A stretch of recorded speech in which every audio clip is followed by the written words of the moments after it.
कभी सोचा है कि एक मशरूम असल में है क्या, कोई पौधा या फिर कुछ और?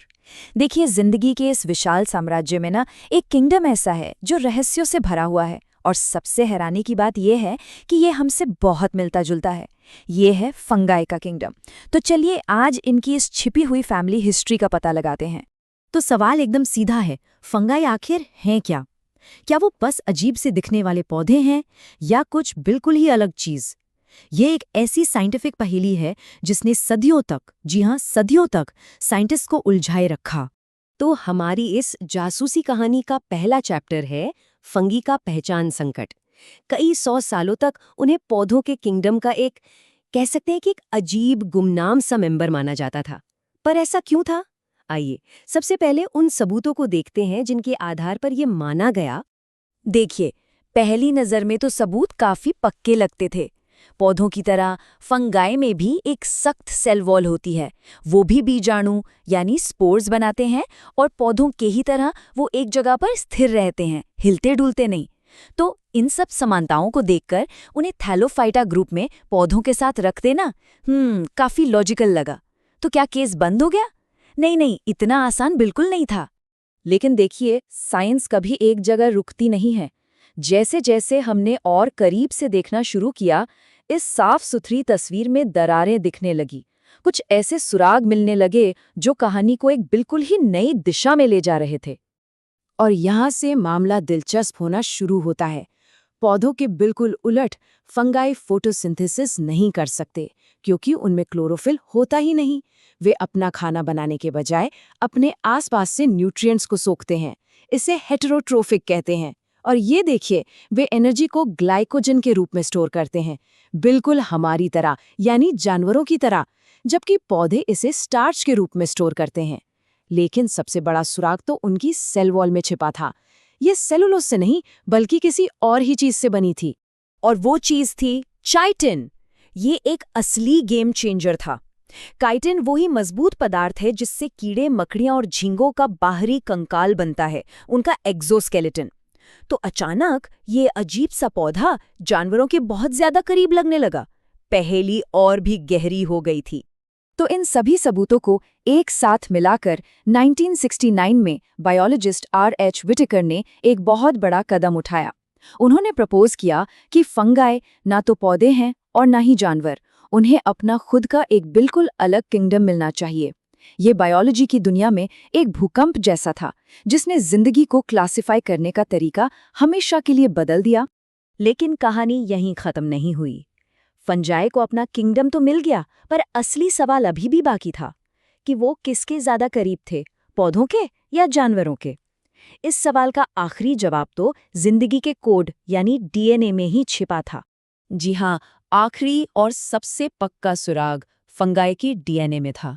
मॉलिक्यूलर फाइलोजेनी नाम की एक बहुत पावरफुल टेक्निक का इस्तेमाल करके, जो असल में जेनेटिक कोड का इस्तेमाल करके एक फैमिली ट्री बनाती है, साइंटिस्ट ने आखिरी और निर्णायक जवाब ढूंढ निकाला। और जो सच सामने आया वो तो हैरान कर देने वाला था। DNA ने एकदम साफ साफ साबित कर दिया कि फंगाई पौधों से कहीं ज्यादा हम जानवरों के करीबी रिश्तेदार हैं। ये एक ऐसी खोज थी जिसने बायोलॉजी की किताबों को दोबारा लिखने पर मजबूर कर दिया। मतलब हम और मशरूम एक तरह से दूर के कजिन्स हुए। इस कमाल की खोज ने एक नए सुपर ग्रुप को जन्म दिया, ओपिस्थोकॉन्टा। इस बड़े परिवार में फंगाई, जानवर और कुछ दूसरे छोटे छोटे जीव शामिल हैं। और क्या चीजें इन्हें जोड़ती हैं? इनके कॉमन पूर्वज में एक सिंगल पीछे की तरफ लगा हुआ फ्लैजेलम था जो एक छोटी पूंछ की तरह तैरने में मदद करता था। ये हमारे साझे विकासावधि इतिहास का एक छोटा लेकिन बहुत ही मजबूत सबूत है। और यकीन नहीं होता, आज भी चित्रिडियो माइकोटा जैसे सबसे पुराने फंगी में ऐसे स्पोर्स होते हैं जिनमें वही पिछला फ्लैजेलम होता है।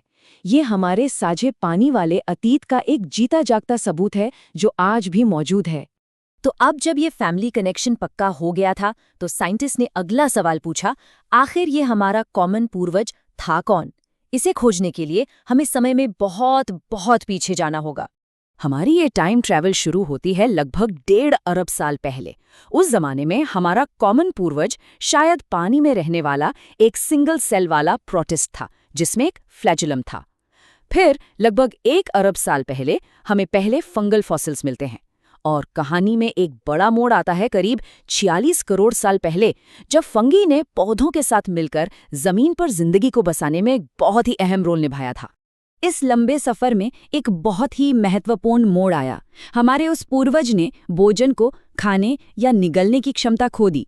इसकी बजाय उसने अपने माहौल से न्यूट्रिएंट्स को सीधे सोखने की एक नई स्ट्रैटेजी बना ली, और यही सोखने की कला आज फंगाई की सबसे बड़ी पहचान है। तो ये पूरी कहानी जानना आखिर जरूरी क्यों है?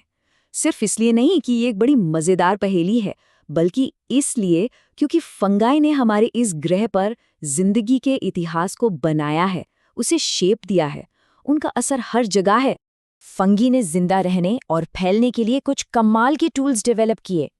काइटिन से बनी उनकी सेल वॉल एक कवच की तरह काम करती है। उनके धागे जैसे हाइफे खाने की तलाश में मीलों तक फैल सकते हैं। यही हाइफे मिलकर एक बहुत बड़ा माइसीलियल नेटवर्क बनाते हैं, जो एक तरह का अंडरग्राउंड इंटरनेट है। और उनके स्पोर्स, वो तो उन्हें हर जगह फैलाने का एक शानदार तरीका है। और आज उनके रोल्स इतने अलग अलग हैं कि जानकर हैरानी होती है। करीब 50% फंगाई तो कुदरत के सबसे बड़े रिसाइकलर हैं, जो मरी हुई चीजों को तोड़कर वापस मिट्टी में मिलाते हैं। लगभग 30% पौधों के साथ पार्टनरशिप में रहते हैं, जिससे दोनों को फायदा होता है। कुछ 15% बीमारियां भी फैला सकते हैं। और हाँ, लगभग 5% तो हमारे खाने का भी हिस्सा है। तो आखिर में सारी बात का निचोड़ ये है कि फंगाई के बिना जमीन पर जिंदगी जैसी हम आज जानते हैं शायद होती ही नहीं। सोचकर देखिए, उन्होंने ही मिट्टी को उपजाऊ बनाया, पौधों को जमीन पर आने में मदद की और हमारे पूरे इकोसिस्टम की नींव रखी। तो अगली बार जब कोई मशरूम दिखे ना, तो याद रखिएगा, वो सिर्फ एक अजीब सा पौधा नहीं है, वो एक बहुत ही कॉम्प्लेक्स, पुराना और जिंदगी के लिए बेहद जरूरी जीव है। और हाँ, हमारा एक बहुत बहुत दूर का रिश्तेदार भी।